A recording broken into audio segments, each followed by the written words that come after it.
Yo les amis, c'est Bart, je vous retrouve aujourd'hui pour une nouvelle vidéo déballage. S'en suivra bien sûr une vidéo test.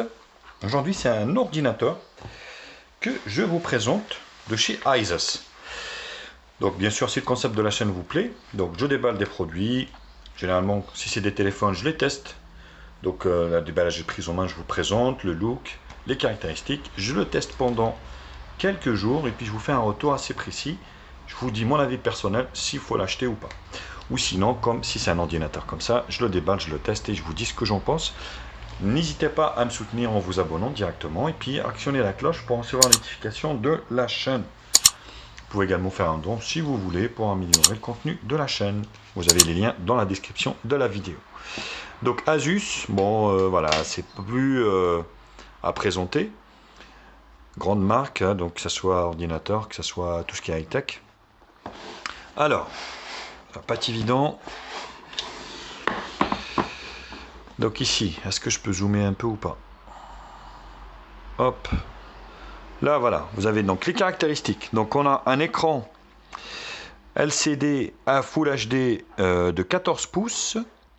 Donc vous avez en fait un CPU AMD Ryzen 5 3500. Vous avez donc un SSD de 256. La RAM, donc 8 Go de RAM. Donc Wi-Fi, donc dual band, donc 5 et 2.4 GHz. Donc 802.11 AC, ABGN-AC, bien sûr. Vous avez deux USB 2, de l'USB 3 et de l'USB 3.2, donc du USB-C. Voilà, bah écoutez, on va essayer de déballer ça, c'est pas évident. Hop. Voilà. On va faire comme ça. Donc le carton est scellé, vous voyez, ici. Hop. Pas évident, voilà, de vous faire voir comment se fait un déballage comme ça, qui est énorme. Au niveau voilà, donc, du contenu, hein, c'est énorme. Donc l'ordi est assez compact, dans 14 pouces, ce qui est bien. On va le mettre ici. Donc dans la boîte directement, on n'a que le chargeur, tout simplement. Voilà, donc un chargeur qui est donné pour du ici. Est-ce qu'on peut voir ici? Donc 45 watts. Bref. Voilà, donc c'est un chargeur Asus. Et c'est tout. C'est tout simple, il n'y a que ça. Donc à l'intérieur, il n'y a pas d'autre chose. Donc pas de manuel, il n'y a rien, quoi. C'est un truc de dingue. Ah si quand même. Autant pour moi. Donc c'était en dessous. Alors merci d'avoir acheté Asus. Voilà. Vous avez ici donc Asus, pareil. Tout ce qui est manuel d'utilisation pour mieux utiliser le téléphone. Et ici la carte de garantie si vous voulez. Voilà, donc au niveau de la boîte, il n'y a rien de particulier. Il n'y a pas grand chose. Hop, voilà. Comme ça, c'est fait. On s'en débarrasse, que elle prend énormément de place. Et l'ordinateur est là. Hop, clac. On va faire ça tranquillou.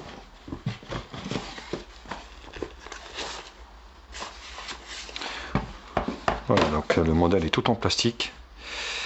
Forcément. Bon, on va se faire le look extérieur. Donc vous avez le logo Asus ici. Derrière, rien. Sur le côté droit ici, on a donc de l'USB-C ici. On a l'alimentation, de l'HDMI et ici un USB standard. Devant, rien. Sur le côté ici, donc on a le lecteur micro SD, de carte micro SD, et deux USB ici. Et là, c'est l'antivol, pour mettre l'antivol. Donc vous avez des petites lettres de notification ici. Et sur la partie en dessous ici, donc vous avez le modèle ici, bien sûr, c'est le S415DA, donc du smartphone, donc qui a été produit en février 2021. Donc là, vous avez le ventilateur. Vous avez ici les grilles haut-parleurs. Là aussi, un petit ventilo. Voilà. Et là, hop, on va ouvrir. Tac. Comme ça. Voilà, donc vous avez ici. Hop, là comme ça. Donc, surpas, batterie extrêmement mobile, léger, écran Nano Edge. Voilà, donc avec une résolution Full HD+. Donc le clavier est là. Vous avez ici, donc, vous pouvez actionner ici, donc, le clavier numérique à partir de là. Donc il sert de pad et en même temps donc de clavier numérique. Donc le Ryzen 5 et la carte graphique, c'est une Radeon. Donc Graphics de chez AMD directement. Donc ce qu'on va faire, on va le brancher. On va essayer de le mettre en route. Voilà, je vous ai pas fait voir l'écran, mais l'écran, voilà. Donc avec la caméra qui est ici, mais le micro qui est là. Forcément, c'est pas évident de vous faire voir. Hop, ce qu'on va faire, donc, on va l'allumer, on va charger la batterie et j'en reviens aussitôt pour vous faire voir un petit peu ce qu'il a dans le ventre, ce Asus. Voilà, quand vous mettez en charge, vous voyez, vous avez ici donc les deux voyants qui s'allument ici. Et quand vous l'allumez, donc on va essayer de régler ça. Voilà, quand vous le branchez pour la première fois, vous voyez, donc ça vous donne accès, voilà, à la langue. Donc bien sûr, vous choisissez la langue, vous avez toutes les langues du monde. Voilà, suivant. Là donc je configure Windows et je vous retrouve juste après. Alors de retour bien sûr après quelques mois d'utilisation, exactement 2 mois à peu près que j'ai ce PC, donc je vais pouvoir vous faire un retour assez précis sur le PC lui-même. Donc bien sûr je vous ai présenté le PC avec donc le pavé numérique qui est intégré ici, donc il s'allume ici, vous voyez, et c'est là. Moi je trouve pas ça pratique franchement d'avoir le pad ici. Bon après pourquoi pas, il y en a qui sont habitués, mais moi je l'utilise pas forcément. Donc il est passé sur Android 11 bien sûr là-dessus. Au niveau de la vitesse d'écriture, donc du disque dur interne, du SSD pardon, vous voyez donc ici, voilà donc bon c'est pas non plus haut de gamme, mais c'est quand même en écriture, vous voyez, en lecture écriture, c'est pas mal. Donc ce SSD qui est mis dessus. Au niveau de CPU-Z, vous allez voir toutes les caractéristiques qui caractérisent bien sûr ce PC dont j'avais parlé. Donc il est équipé du processeur Ryzen 5 3500U. Voilà. Vous pouvez voir ici quelques benches. Donc 3500U. Donc les vitesses. Donc vous voyez, ça monte, ça descend ici. Donc 4 cœurs. Voilà. Le cache. Vous avez ici la carte mère. Voilà, il vous donne tout le détail. La mémoire, on est sur de la DDR4. La vitesse est de 3200. DDR4 3200. La carte graphique, donc AMD Radeon Vega 8. Donc les benches, et puis voilà. Donc ça vous donne un petit peu une idée par rapport aux benches de ce PC portable. Donc qu'on soit bien d'accord, bien sûr, c'est pas un ordinateur voilà, qui va faire exploser la baraque. Mais voilà, vous êtes sur un bon rapport qualité-prix. Au niveau de l'autonomie de la batterie, je vais en parler. La batterie, elle dure à peu près 4 à 5 heures. Tout dépendra voilà, de votre utilisation. Donc là, c'est Windows 11. Donc il est passé sans problème. Tout est compatible dessus. Heureusement d'ailleurs. Donc vous avez ici le système. Ça a été beaucoup simplifié par rapport à Windows 10. Et vous avez ici le système, vous avez le Bluetooth et les appareils connectés, le réseau, pas de problème de compatibilité. Voilà, la personnalisation ici. Donc, vous avez les applications, vous avez le compte, heure et langue, jeu, accessibilité et Windows Update. Donc, tout ça, ça a été simplifié. Bien sûr, bon là, c'est pas une vidéo pour vous présenter Windows 11, mais voilà, je trouvais que ça, c'était intéressant de vous faire voir. Également, vous allez pouvoir profiter de cet écran Full HD. Alors, c'est sûr qu'il n'est pas, on va dire, énorme, hein, mais vous allez pouvoir profiter, hop, voilà, dans la résolution Full HD, donc qui est plutôt pas mal. Donc voilà, la qualité est pas si mal. Alors, j'ai trouvé que les couleurs, ils étaient un petit peu plus ternes que d'habitude. Mais voilà, franchement, ça fait le taf pour le prix. Hein, sachant que c'est on va dire, c'est un PC portable qui n'est pas vendu très cher. Bien sûr, je vous mettrai un lien d'achat en bas dans la description. Mais le résultat est assez fluide avec ses 8 Go de RAM. Donc c'est plutôt bien. Et son SSD de 512 qui vous suffira largement pour traiter et stocker dessus. Vous voyez ici, j'ai mis une carte micro SD 512. Le problème, c'est qu'elle ne rentre pas complètement. Donc ça, c'est aussi un défaut, je trouve, au niveau des cartes. C'est dommage qu'ils n'ont pas pu mettre une fonte où la carte rentre complètement. Mais voilà, donc si vous mettez une carte et vous voulez la laisser tout le temps, eh ben, c'est pas possible. Alors au niveau du son, ben, le portable n'a pas un son fort, honnêtement. Il est étouffé quand vous le posez, malgré que je suis à fond. Donc c'est là. Là, vous avez un double haut-parleur. Mais franchement, c'est pas du tout exceptionnel, quoi.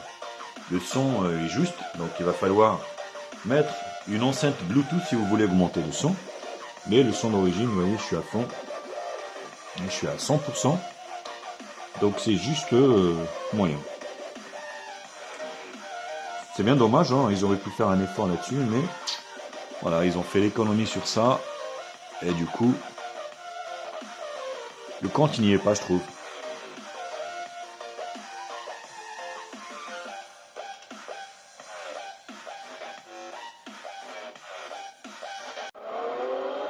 Alors vous allez pouvoir jouer un petit peu à des jeux voilà, de ce type sans aucun problème. Vous voyez, donc ça fonctionne plutôt bien avec cette puce.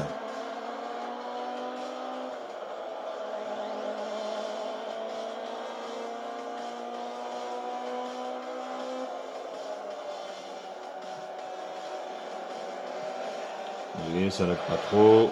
La puissance est là.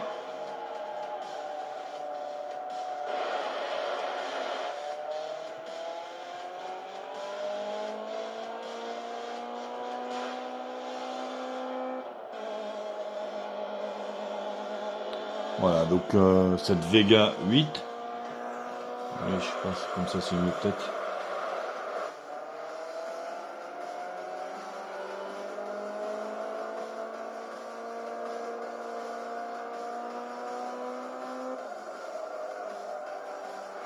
Le résultat est assez concluant.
Voilà, donc le jeu, voilà, vous allez pouvoir vous amuser facilement avec ce PC. Bien sûr, au niveau du pad, vous pouvez le laisser allumer et faire fonctionner la souris, en fait, comme vous pouvez le voir. Donc ça n'influe pas sur les chiffres, ça vous note pas. Après, si vous appuyez dessus de ce sens, voilà. Mais sinon, vous voyez, si vous faites glisser votre doigt, donc il n'y a pas d'annotation, voilà, donc ça n'écrit pas. Après, quand on se rapproche d'ici, voilà, ça fait un bruit de casserole, c'est un peu bizarre. Donc je vous l'avoue. Voilà. Donc c'est comme ça. Après, moi je vous dis, je suis pas très fan, mais après c'est une habitude à acquérir également. Sinon, au niveau du clavier, c'est assez confortable. Voilà, vous pouvez écrire assez facilement dessus, sans aucune surprise. Alors, résultat des choses, au niveau de ce test, c'est un PC qui est assez concluant au niveau du rapport qualité-prix. Maintenant, il y a des points négatifs que j'ai relevés sur ce portable, bien sûr. Notamment, vous avez en fait la dalle, l'inclinaison en fait, vous voyez, là je suis au maximum, l'inclinaison de la dalle n'est pas terrible. Donc si vous le voyez d'ici, voilà. Voilà, donc ça c'est l'inclinaison maximale qu'on peut avoir, donc je regrette un petit peu. Vous avez aussi la carte micro SD ici en fait, si vous voulez, qui malheureusement ne rentre pas complètement dans la fonte. Donc ça aussi c'est un problème également. L'absence du rétroéclairage également de ce clavier. Bon, le clavier, il est assez, on va dire, il est assez agréable hein, à taper et tout ça. Par contre, vous voyez, bah là, ça fait un peu cheap. Donc voilà, vous avez un design tout en plastique. Donc imitation métal brossé, mais ça reste du plastique un petit peu partout. Voilà, donc sinon, à part ces petits points en termes de puissance, qualité-prix, vous êtes servi. Donc je vais essayer de vous trouver l'équivalent. Donc je ne sais pas s'il y aura ce même modèle, mais peut-être, voilà, ce que ce modèle coûte à peu près 500 euros. Voilà, au moment où je fais la vidéo, donc je ne sais pas si il sera toujours. Peut-être il sera upgradé. Donc ça arrive souvent au niveau des modèles d'ordinateur, mais voilà, donc c'est un modèle que je vous conseille si voilà, ces points que j'ai énumérés ne vous gênent pas. Donc vous pouvez aller sans aucun problème. Voilà, bah écoutez, donc j'en ai fini avec le test de ce Asus, de ce PC portable Asus. Bien sûr, comme d'habitude, n'hésitez pas à liker la vidéo, la partager sur les réseaux sociaux, me mettre également un pouce bleu si cette vidéo vous a plu. Abonnez-vous à ma chaîne, je vous mets le lien d'achat en bas dans la description. Actionnez également la cloche pour recevoir la notification de la chaîne. Vous pouvez également faire un don à la chaîne si vous voulez. Allez, je vous embrasse et je vous dis à très vite. Tchuss.